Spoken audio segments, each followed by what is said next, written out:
Hello there. Today we are talking about the reign of Alexander the First. Tsar Alexander the First ruled from 1801 to 1825. Here's a portrait of him right here.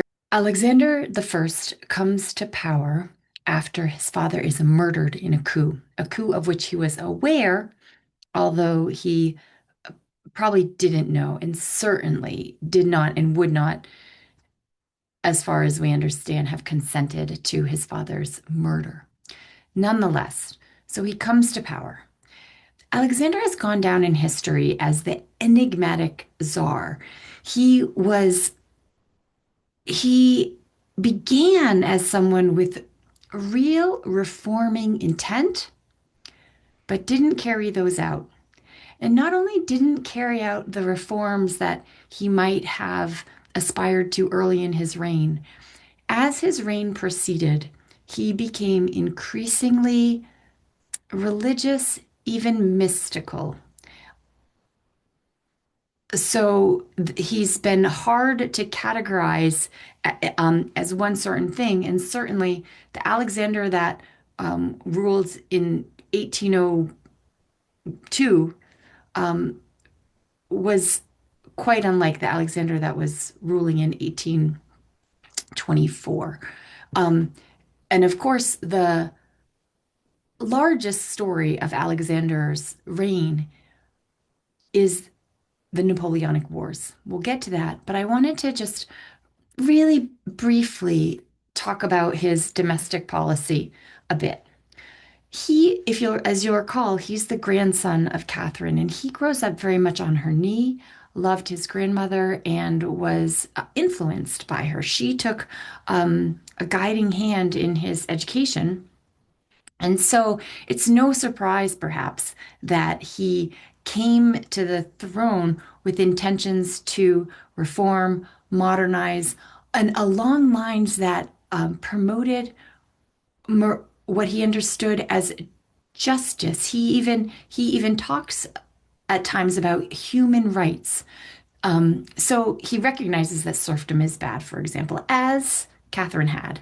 Um, but doesn't succeed in doing too much about it. Although under Alexander, serfdom is eliminated in Estonia and Latvia in the Baltics in 1817 and 1818.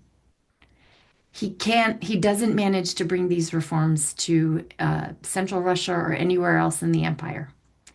He does, however, also create a new legal category. The Russian Empire is a category of estates. Are you a merchant? Are you a noble? Are you a soldier?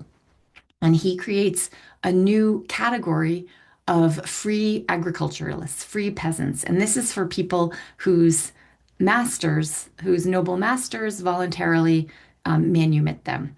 There aren't a whole lot of nobles that take him up on that. But so he takes those two small steps on serfdom. But that's the extent of his reforming it with serfdom. When he comes to power, he forms an unofficial committee with friends and other intellectuals, and plans for reform are discussed. One of the members of this committee is Adam Czartoryski, who is a nobleman. So he's very close friends with a Polish nobleman, highly educated, and these are the bearers of liberal ideas. And now it is in the early 19th century, liberalism as a concept of a government that that protects rights of its citizens is coming to the fore. And so liberal ideas are about that. And one of the central components of liberalism is that there's rule of law. And so Alexander, among other discussions, reforming law is one of them. Again, a more unrealized reform. He will, however, take more strides in accomplishing administrative reforms, trying to modernize the empire. Speransky, an individual, I have his book on Mark Ryeff's book on his shelf about Speransky and the reforms of Siberia is, well, a great read for someone interested in early 19th century bureaucratic reforms, but it's also the story of a, a man who isn't cut from super duper noble cloth and kind of rises on the merits of his smarts and diligence to a pretty high place in Alexander's court, although he will be um, kind of cold-shouldered by Alexander in a way that leaves a mark on Speransky's psychology for the rest of his life, probably. At any rate, under Alexander, we do see administrative reforms. Speransky is a reformer, very who authors how to reform Siberia. And another thing we see, not so early in the reign, this is kind of post-Napoleonic Wars in the 18 teens, is he this attempt to create military colonies for military officers and their families will live there and will have this unit that is productive and very disciplined and rigorous and efficient. And he puts an Alexander the First puts in charge a man, Arakcheyev, in terms of these new projects. And so it is an example of an attempt to reform the way things are done. Although in this case, these military colonies, in whatever nice vision they might have begun with, Arakcheyev as an individual was harsh, and the discipline was harsh, and these colonies were deeply unpopular with those that ended up having to participate in them, and they didn't have choice. And so they've gone down in history as this notorious move that goes in the overall in the minus column for how Alexander gets talked about. In foreign policy, as we've seen a lot of churn so far, and that definitely continues in this monumentous range. Excuse me. So if Paul had been erratic himself, and it's a big reason why he was ousted, that and his um, kind of arbitrary and demanding and off-putting behavior in with those around him. Recall it was 68 nobles, elites, that all agreed that he had to go. Um, so if Paul had been erratic, Britain and Russia were not on friendly terms, and Alexander makes a move to make peace with Britain. He um, he, he also annexes Georgia. This is actually at the request of some Georgian elites, but it is going to very much upset Persia that has claims to this area. So it leads to a Russo-Persian War in the Caucasus that lasts from 1804 to 1813. It will end with the Treaty of Gulistan, in which on some, Russia gains a good amount of territory. It gets Georgia, as much of what's now Azerbaijan, and some of what is now Armenia and Dagestan. So Russia is gaining territory in the Caucasus. Russia will also go to war against the Ottoman Empire. So we have a Russo-Turkish wars. There's many Russo-Turkish wars over the course of imperial history. And as we said, Catherine had kind of faced them for full on and prevailed a couple of times. Well, in this one as well, they fight a war for half a dozen years, and it's a bit of a draw. Excuse me. But Russia will end up with the territory of Bessarabia. And maybe where's Bessarabia? Bessarabia is the territory that is now sort of, I think some of it might have gone to Romania and Moldova, and then Moldova and Ukraine. So now what was Bessarabia became Moldova in Ukraine, that a region west of Ukraine now. And so that is just acquired in the 19th century as a result of this Russo-Turkish War. Um, he will also, Russia will also engage in a coalition against Napoleon, and it will participate in the third coalition against Napoleon. That will go fairly badly for Russia, and it makes Alexander kind of reconsider how much is it in our interest to fight France, and he will back away from that coalition against Napoleon and even make treaties with Napoleon. This will kind of overshadow almost all of Russia's foreign policy for the duration of his reign. And I wanted to, here's this is a picture of the Russian Empire at about coming up on the 19th century. There, it still will get a little bit bigger by in the 1860s, gaining territory in Central Asia. But this is more or less what they have, and also they still have Alaska. They will kind of shed Alaska about the time a little bit before they gain territory in Central Asia. At any rate, I just wanted to kind of show a map of what the Russian Empire looks like at this moment. Now let's move to Napoleon. There's Napoleon with his hand in his vest on the one side of the picture, and Alexander with his silverish epaulets on the other. Now, Napoleon rose rose to power in France in a coup d'état of 1799.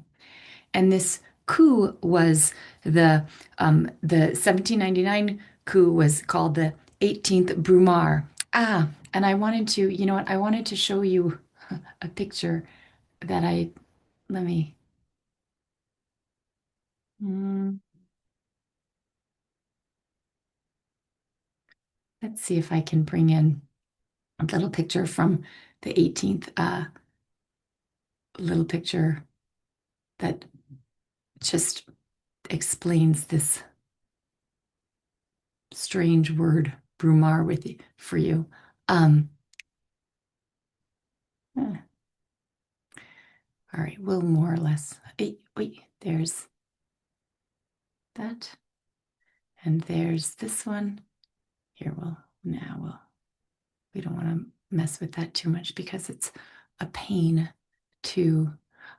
Anyway, so what does Brumaire mean? Brumaire was a word referring to the new Republican calendar. In the French Revolution, as you recall, the French Revolution, 1789, the king needs money for wars, and he calls to the States General, which hasn't met since the 17th century, and they start making demands for a constitution to represent to have representation of the people. They call for a national assembly rather than being just representatives of estates. And this all leads to the French Revolution. King Louis XVI is ousted. A national assembly is created. Not only that, in 1793, he'll get executed. And then we have, but things will get more and more violent. Robespierre's reign of terror it lasts through the 1790s. And France, in many ways, is a mess. Austria goes to take advantage of that. And Napoleon comes to power in a coup. Now, when the republic is established, however, they say, this is a revolution and we are going to do things in a new way, including having a new republican calendar. And in that new republican calendar, Brumaire is the second month. And so Napoleon, his coup of the 18th, the 18th of Brumaire, which was November 9th, 1799, he comes to power and then will, at some point thereafter, declare himself emperor. So that is where this word Brumaire comes from. Excuse me, here's the calendar of the French Republic. And I'm making a little bit of a big deal because there's this other very famous text. So now I'm pausing for a little historiographical intervention. Karl Marx, you've all heard of him, writes this very famous text called The 18th Brumaire of Louis Napoleon. And he writes this in 1851-52, and it is about a coup d'etat, but not the coup d'etat that brought Napoleon to become to power in 1799, but the coup d'etat that took place in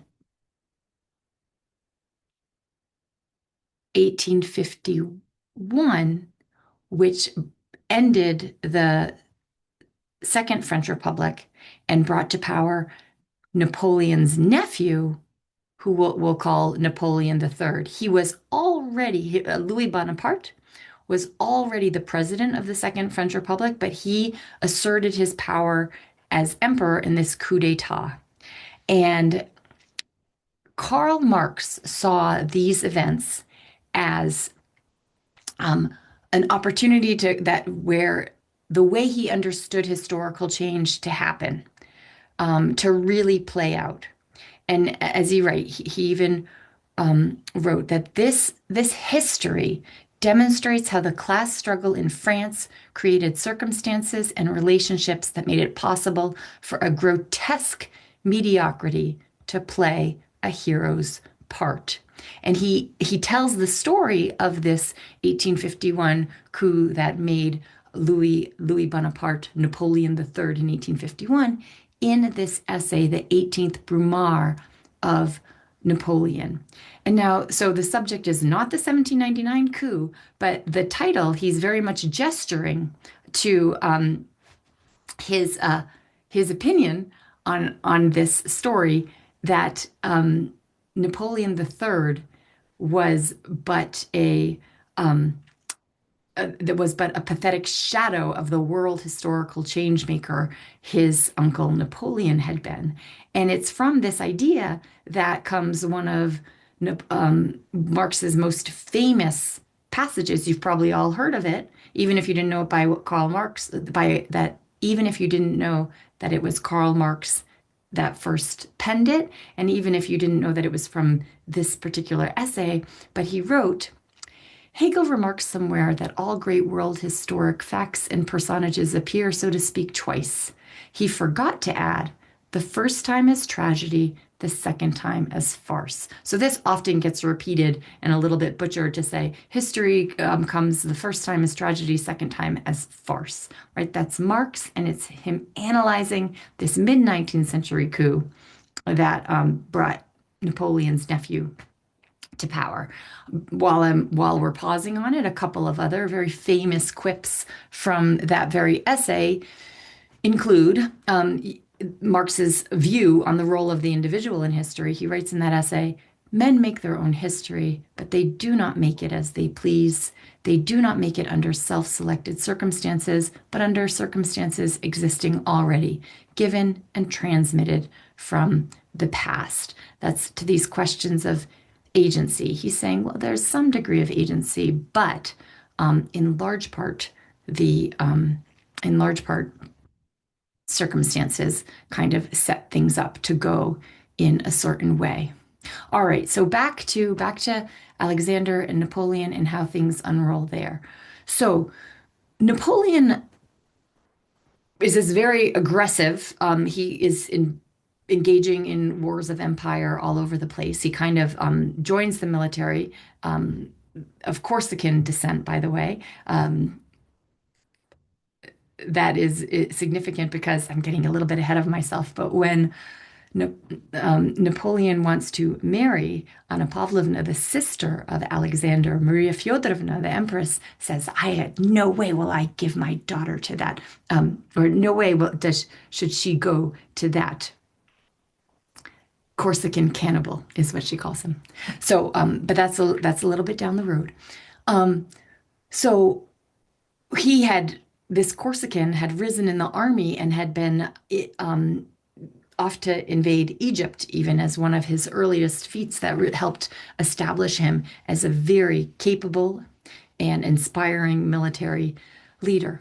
At any rate, so Napoleon is causing trouble all over Europe. He sees England very much as a rival, and he wants to squeeze England out through a trade blockade. His strategy is to weaken England.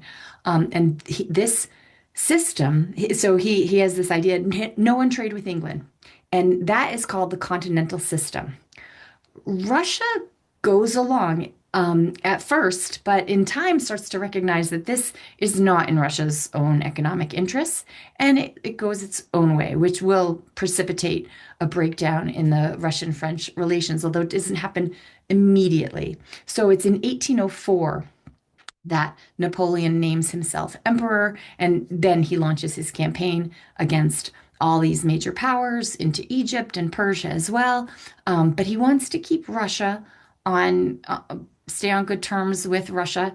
And Napoleon and Alexander will actually have this meeting at Tilsit where they famously meet on a raft on the Niemen River. Here is a kind of picture of the meeting to come together. Napoleon had launched war against Prussia and defeated them. He had previously made an alliance with them. And after that defeat, he forms the Grand Duchy of Warsaw. We talked about the partitions of Poland. And now he is partially reconstituting Poland. This is very concerning for Russia, and they did not want this to happen. They saw this as a locus of inspiration for Polish nobility who wanted to, have their Polish nation back. And so this is part of what Russia is very interested in talking to Napoleon about. Although, so the meeting at Tilsit happens in 1807. In 1809, Napoleon, once he's defeated Austria, he's going to even enlarge the Duchy of Warsaw territory.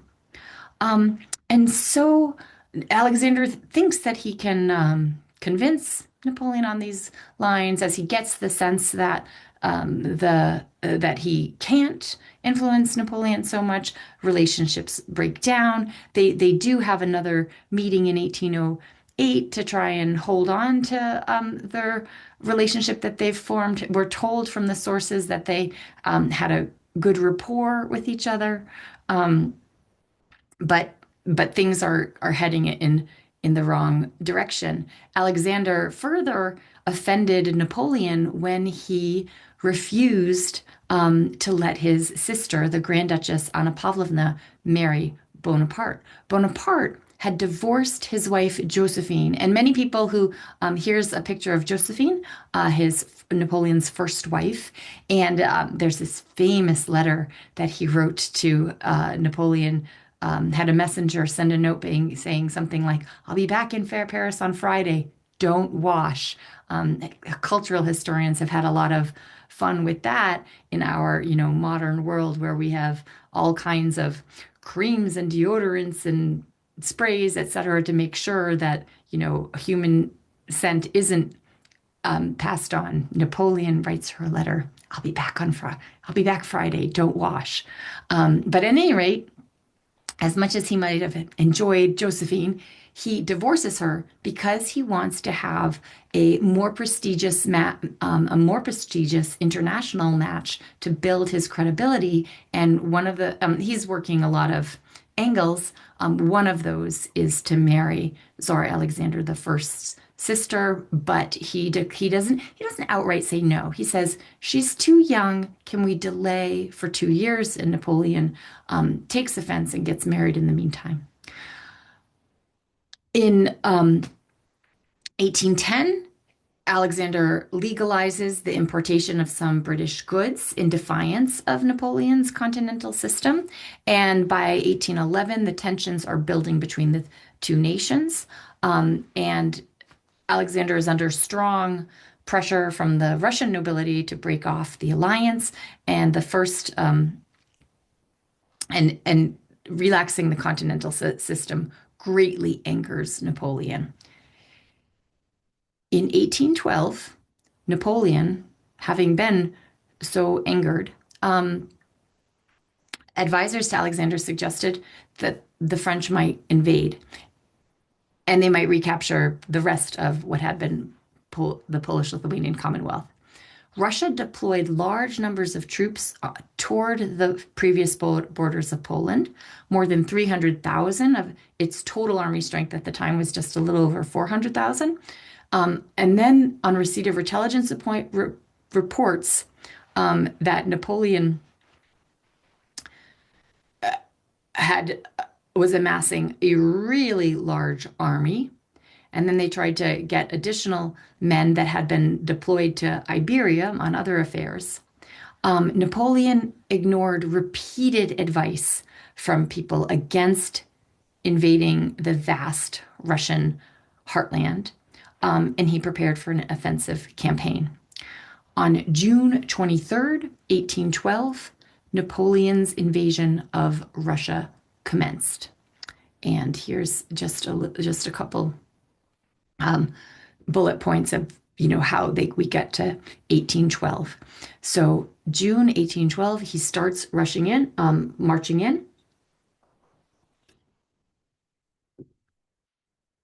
One of the things he's after is to gain increased support from Polish nationals and patriots.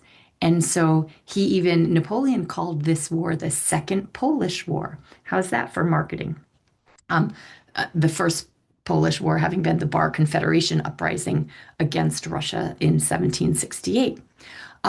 Polish patriots wanted they wanted their territory back. And so he understands the audience he's playing to. And indeed, of the army that Napoleon marched into Russia with, a good portion was Polish. So Napoleon has a bigger force. They have a fantastic reputation, and the Russian armies avoid engaging in battle directly. This is something we'd seen this tactic back in the Second Punic War on the peninsula of Italy, where was it Hannibal had a fantastic army, but they just wouldn't engage. And eventually you got to feed yourselves and you're running out of resources. And they won that way. Although it isn't very sexy for the newspapers to be a little bit anachronistic about that. At any rate, you had one of the leading generals, General Barclay de Tolly, and he took a lot of flack back in the centers because he wouldn't engage. And they even started making this joke about him. They would say, so Barclay de Tolly, and they would say Baltaya i Tolka. And baltat means to kind of just run your mouth and talk. And so that was a nickname that they assigned him to say he's all talk and nothing more, is what other nobles were saying. They wanted to see battlefield action. But there was a certain wisdom to his strategy. And in fact, Alexander, in a rare concession to noble opinion, he was feeling the pressure and he removed Barclay de Tolly and installed another very celebrated general, Golenishev Kutuzov, who had really distinguished himself fighting the Turks, very popular. And now he's in command of the army, and he does pretty much the same thing. So the Russian army is avoiding major confrontations with Napoleon, and they are engaging in scorched earth. What does scorched earth mean? They just burn everything around all the territory that Napoleon is going to walk through. This is still a time when how do armies feed themselves as they go? Well, they take food from local populations. And so this is a tactic that hurts your own population quite a bit, as much as it hurts the invading army. This is what they do. And so not too much engagement, but the Russians do eventually offer battle outside of Moscow on, let's see, they offer battle outside of Moscow on September 7th, 1812. This is the Battle of Borodino. It resulted in approximately 44,000 Russians and 35,000 French dead, wounded, or captured. It may have been the bloodiest battle in history to that point. Has since been very much surpassed. And by the way, at the Battle of Borodino, more than 90% of the officers in the Russian army were of noble birth at that time. Like the army is still very much a noble path. And it is a noble Tolstoy's novel War and Peace features is very much set in the War of 1812, and it features the Battle of Borodino at length, where the Prince Andrei Volkonsky, a hero of the novel, is wounded, and another main character in the novel, Prince Pierre Bezhukov, watches on. Tolstoy would publish that novel in Russia serially from the years 1865 to 1869. Now we would just go to the library, or I don't have my copy here, and get this great big, thick story, one of, the most famous uh, novels of classical Russian literature. By the way, Tolstoy started writing this novel intending it to be a novel about the Decembrists, whom we'll get to next. But as he was writing, he found that he needed to tell this story of their experience, that their experience in the Napoleonic Wars mattered so much that he had to go back into that and just kind of the act of doing that led to him to kind of stay there and also tell this story about kind of Russian national identity in the imperial setting that became War and Peace. All right. So at any rate, Napoleon arrives, sure enough, due to the scorched earth tactics, the French find it difficult to forage food for themselves, for their horses. And then they arrive to Moscow. They have the Battle of Borodino on September 7th. Both sides take heavy, heavy casualties. And then but the French, take fewer casualties than the Russians, and they march on to Moscow. And here is going to be Napoleon's victory lap in the capital, the former capital city, but still second, if not first, well, one of the most major cities of the Russian Empire. And he arrives to just find that the city's empty. They've evacuated. And Napoleon is denied his victory. He thought that he would enter the war and Alexander would appear and they would negotiate peace in the wake of the battle. He even says, of 50 battles I have fought, the most terrible was that before Moscow. The French showed themselves to be worthy victors, and the Russians can rightly call themselves invincible. The gracious words of, and they may have been sincere, but certainly the gracious words of someone who is about to dominate the peace negotiations. But on the orders of the military governor, commander-in-chief, rather than capitulating, Moscow left. And there were massive fires. And to this day, it's a bit contested. Did the leadership of Moscow order arson on itself or not? At any rate, much of Moscow was burning. And so Napoleon arrives with his army, what to do, and he waits. He thinks they'll come back. And interestingly, here's one moment where I think that Russia's context in a kind of Turkic Eurasian setting matters a lot. From medieval times into the early modern times, the Russians fought Tatar armies on several occasions. And in a Tatar context, to win, you don't take the city, you take the leader. And so you could capture a city, but you haven't won the war because your leader has moved. It's a kind of world of more mobility. For example, in the conquest of Siberia in 1582, the faction Kuchum, who is the Khanate of Sibir, he leaves. And then he continues to, a kind of establish himself and move at outposts with his people for more than about a decade and a half. And so he thinks he hasn't lost. So taking the city in that context, in a Eurasian context, doesn't mean so much. But Napoleon, coming from this European context, he thinks, well, I've taken the city, I've won. Not quite. You haven't taken the leader. Napoleon waits around for a month, And then he's afraid he's going to lose control in Russia, and he knows that winter's coming. By the way, he was advised against this ahead of time, not least because of the harsh winters. And if any of you have seen The Princess Bride, I just want to share, the Sicilian never have a land war in Asia and never have a battle of wits with a Sicilian, right? In this scene where he poisons the Princess Bride. I actually met Wally Shared on at the Matisse exhibit in the Hermitage at one point in the 90s, and I was just thrilled because I really liked that movie. At any rate, um, so Napoleon learned the hard way never to have a land war in Asia, and sure enough, he, has been denied the glorious victory he thinks he's earned and is waiting for, but he's worried things are going to get out of he's going to lose control back in France. Winter's coming, so he turns around and he marches out. On the course of this ruinous retreat, the French forces suffer tremendously.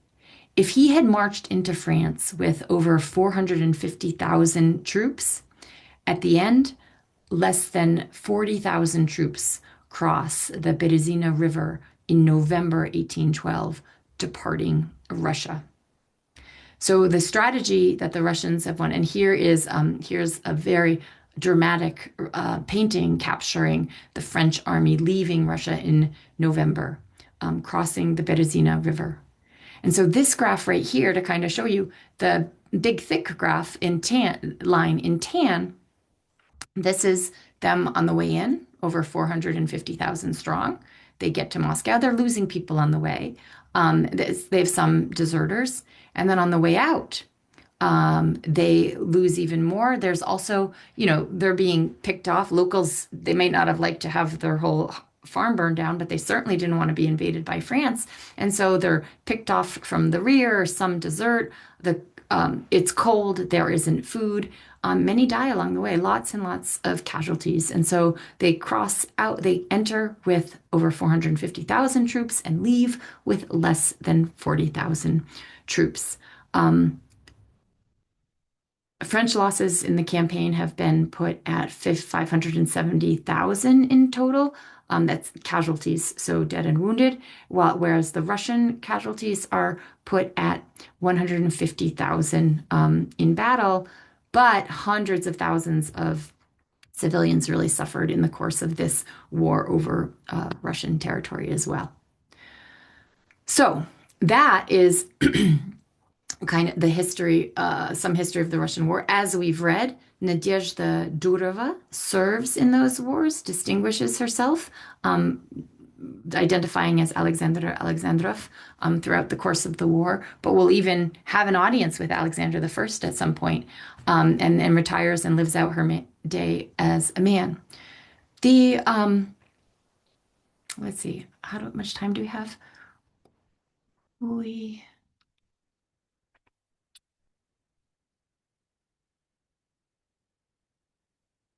Really quickly, I'm not going to spend too much time, but I just took this bit from a textbook that kind of captures this war. And I want to just turn your attention to how the Napoleonic Wars are talked about because um, I, I think it speaks, I think what I'm showing you here is a certain level of bias. So here, I don't know if you can read it that well, but it says, the invasion of Russia. Napoleon's most disastrous mistake of all came in 1812. Even though Alexander had been his ally, the Russian Tsar refused to stop selling grain to Britain. In addition, French and Russian rulers suspected each other of having competing designs on Poland. And because of this breakdown in their alliance, Napoleon decided to invade Russia. I want to point this out to you because this really comes from the perspective, it is leading with Russian misbehavior. But it is Napoleon who gathered an army and invaded Russia. You can see this sort of rhetorical move a lot. I mean, it isn't too over the top, but I think it's there. And in the next paragraph, we see some more. He says the Russians practice scorch earth That's actually true. Um, Alexander pulled back, wouldn't be lured into an unequal battle. That's fair enough. Um, and then da, da, da, da, da, da, da. And then in the end, it says the snows and temperatures began to fall, um, and that's what mostly got them. But it also says that Russian raiders mercilessly attacked. So in all, this language, I suggest, comes at a point that is kind of condemnatory of Russia, while overlooking the fact that Napoleon invaded Russia. Napoleon worked hard to coerce others um, to bend to his desires in complying with a continental system that was against the economic interests of Russia. And but it says, that Russia refused to stop selling grain to Britain. So I think that's an example we talk about, what's bias? If is there a point of view? I think when we read these paragraphs carefully, we kind of see a point of view that is uh, that on some assigns a good amount of guilt to the Russian side, where you call me crazy, but the invading army, I think, always has to bear a good amount of guilt in sending your army into another country. Um, always involves some agency and is hard to define as a defensive reaction, although you will encounter many moments in history when exactly that is what is done, including Russia's invasion of Ukraine,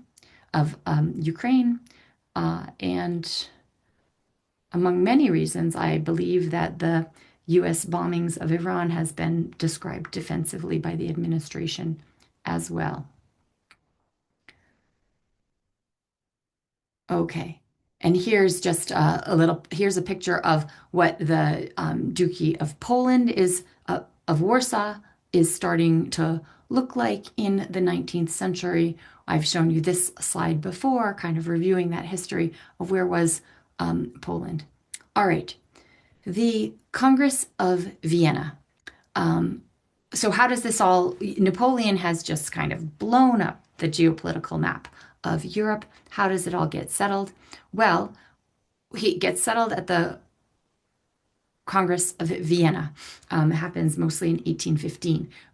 By the way, once Napoleon leaves, a Russian army follows Napoleon out of Russia all the way to Paris. There's the Battle of Paris is fought in 1814, and the French are defeated, and this leads to the abdication of Napoleon. He was he ends up being exiled. Napoleon ends up being exiled to the island of Elba, but he escapes and he returns and he claims power in Paris again in March of 1815. And this is called the 100 Days. He's in power for about 100 days before he's ousted in what's called the Bourbon Restoration in July 8th, 1815. King Louis XVIII is returned to power in France. So that's what's happening in France. In the meantime, France is coming back to monarchy. And in the meantime, the Congress of Vienna is the very large, complicated Congress that sorts out a new world order. And this is pretty much going to, obtain until World War I, probably. But there's movement on the maps, etc. Most of the work at the Congress is performed by the ministers of the five main powers. England sent Castlereagh, then Wellington, and then someone else. Prussia sends a man named von Hardenberg. Austria sends Metternich. Russia sends Nesselrode. France sends Talleyrand. And many, many other minor powers have representatives there. There's even a representative from the Iroquois Nation in North America. Go figure. Alexander the First himself goes.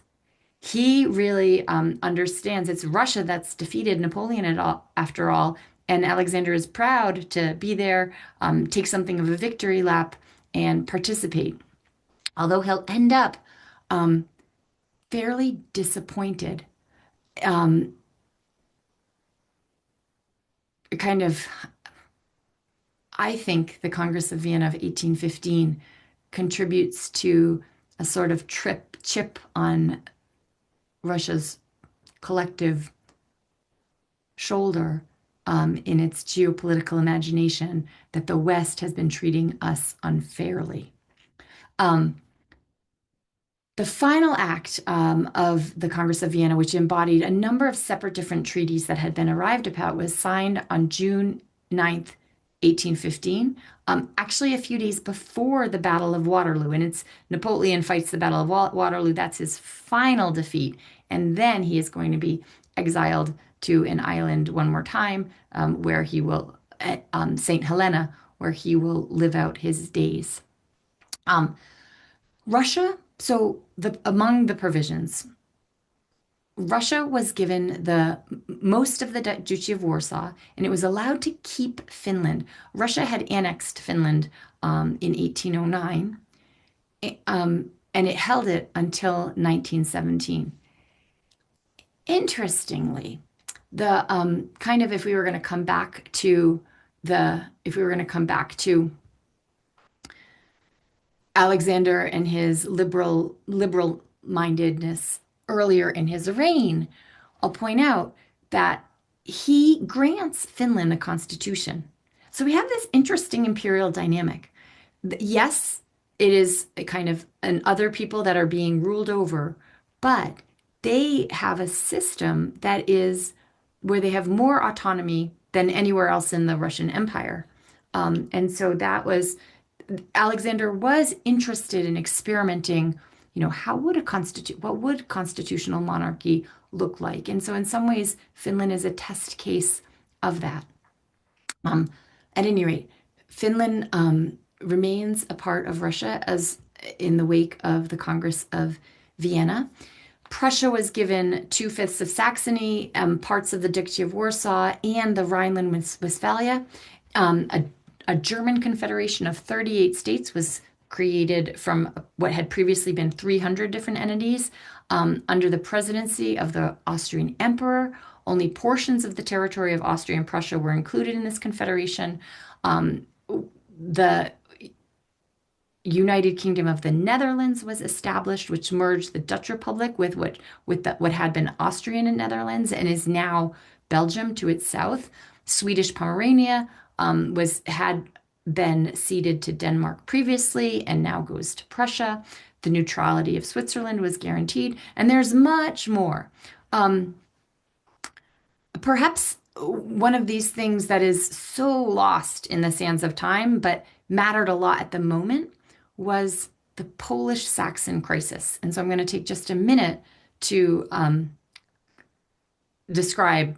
summarize briefly what this issue was at the conference. So the most contentious subject at the conference was the so-called Polish-Saxon crisis. The Russians and the Prussians proposed a deal in which much of the Prussian and Austria shares, what they had received from the partitions of Poland, would go to Russia, which would then create a Polish kingdom in a personal union. So you have a Polish kingdom that's tied with Russia, and Alexander I would be the king. And in exchange for that, the Prussians would get all of Saxony, whose king was considered to have forfeited his throne because he had not abandoned Napoleon soon enough. He was one of those suckers that let Napoleon coerce him into being part of the continental system for too long. So the Austrians, the French, and the British refused to get on board with this plan. And at the inspiration of Talleyrand, they signed a secret treaty on January 3rd, 1815, agreeing that they would go to war if necessary to prevent this Russia-Prussian plan from coming to fruition. As they saw it, it gave Russia too much.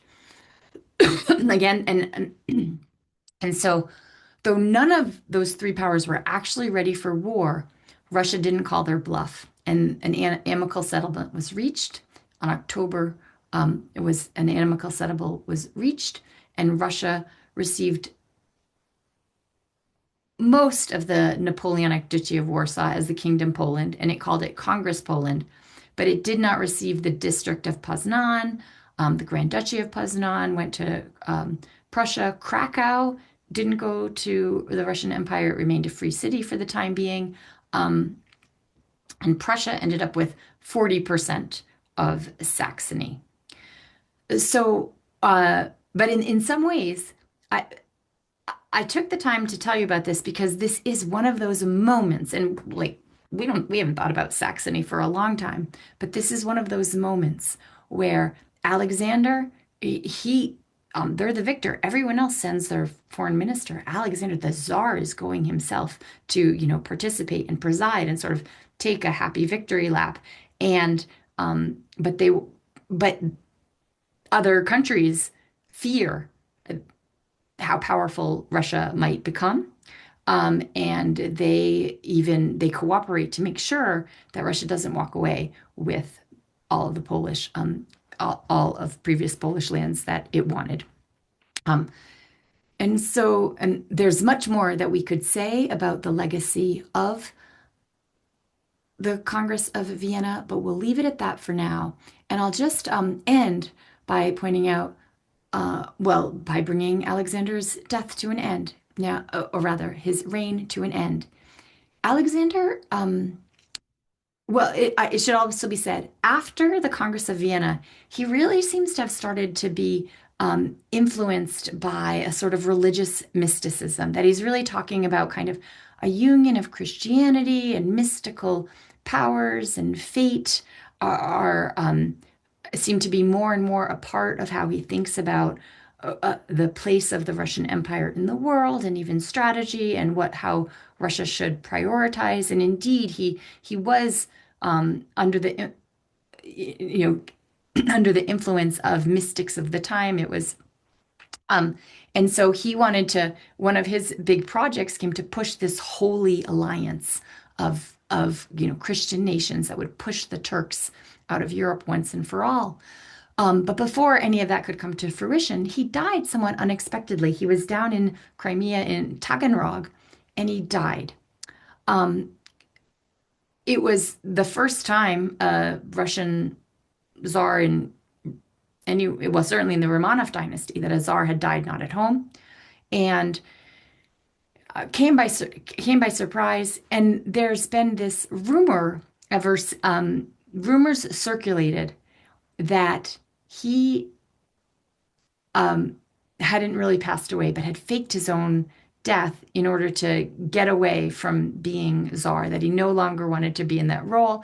And there was this legend of Fyodor Kuzmich, that somewhere off in Siberia, there had been this Siberian hermit who kind of knew all these languages and had deportment that was certainly of noble, not the low class birth that this hermit, would have been there.